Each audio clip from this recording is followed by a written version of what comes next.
See you, Bob. I got to start with you because a week and a half ago, you were leading the reporting on tensions between the Prime Minister and Chrystia Freeland. Did you think it would end up where it did on Monday?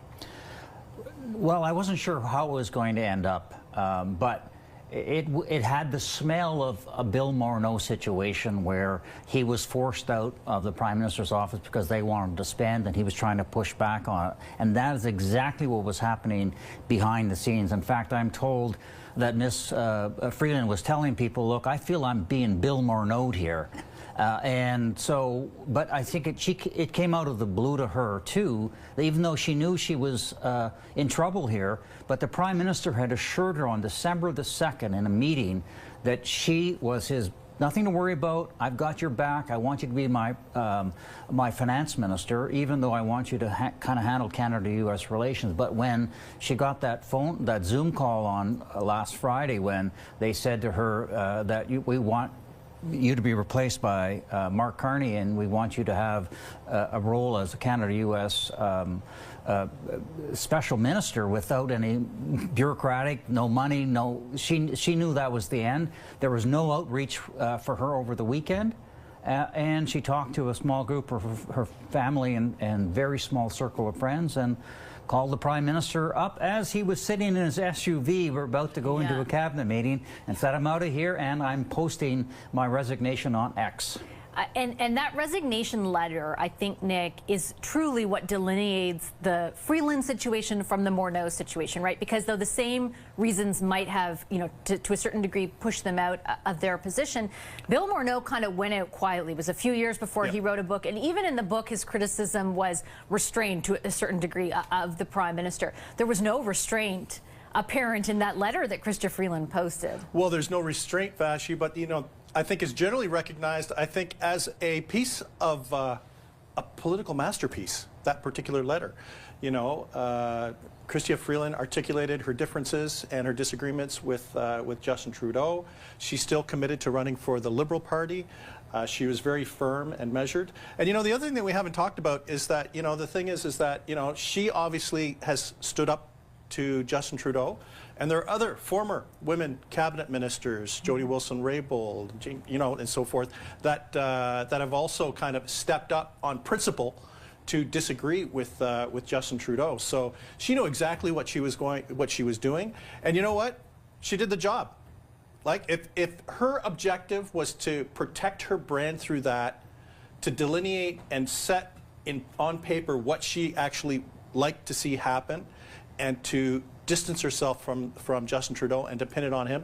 Successful on all points. Yeah, I mean, Nick's absolutely right. Yeah. She did it all, and there was evidence of it even throughout the week, where she attended the same Christmas party, for example, as Justin Trudeau, or even the emergency caucus. She had a lineup at the party of people wanting to take selfies with her. At the caucus, she got a standing ovation at the start of it. You're so plugged in, Hannah. I'm sure you're hearing what I am, which is that there's some level of organization for the leadership going on. Absolutely, and this really put her one step ahead if Mark Carney, which we're hearing as well, is going to be ready to jump into the race as well. This kind of puts her a bit ahead of him, gives him a bit of that edge. That was a bomb. And if the Prime Minister's office had no clue this was happening, what type of communications person would sit there and go, this is a great idea on Friday, say, you're losing your job on Monday, I want you to deliver this pile of due that you don't agree with, and then we're going to shuffle you off and not even give you a cabinet position. If they thought that was a good strategy and a good communication strategy, boo on them.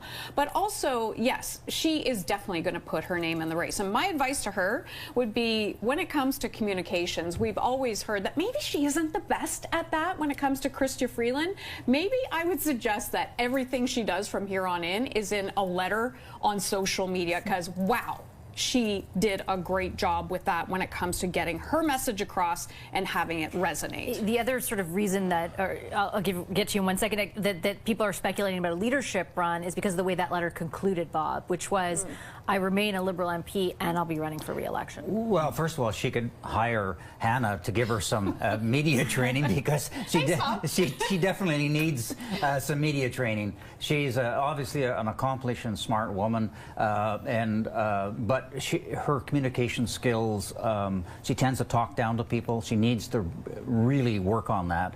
But having said that, she's got a team ready to go, and particularly after she announced that bombshell resignation letter, people have been flocking to her, to the key people around her, saying, look, if you're going to go, we're ready to help you. It's happening right now on the ground, but it's happening for everybody, because they all know that what she did to Justin Trudeau on Monday, he cannot survive it.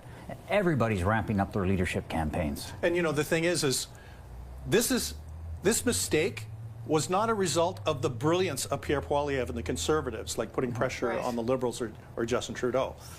You know, they did it to themselves. Self-inflicted. He did it to himself, his team, you know, as part of that problem. They created this. And yes, Chrystia Freeland acted in a particular way to kind of navigate through that as best that she could.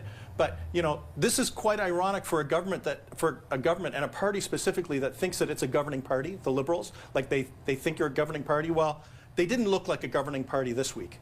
And you know, Pierre Poilievre is probably going to be the main beneficiary of all of this. Can I talk about Pierre Poilievre just for a second? Yeah, because last word to you, I just wanted to make one point, is that I think Canadians are sitting there going, we need someone to lead this country. And I think he heard that this week, because there was less of that scrappy opposition leader, and he looked more prime ministerial. He was a bit more calm in his press conferences, even in some of his backdrops on CTV Morning as well. You could see it was a very prime ministerial backdrop, and he's gotten rid of not all of the sloganisms that he throws out there, but really tone that down.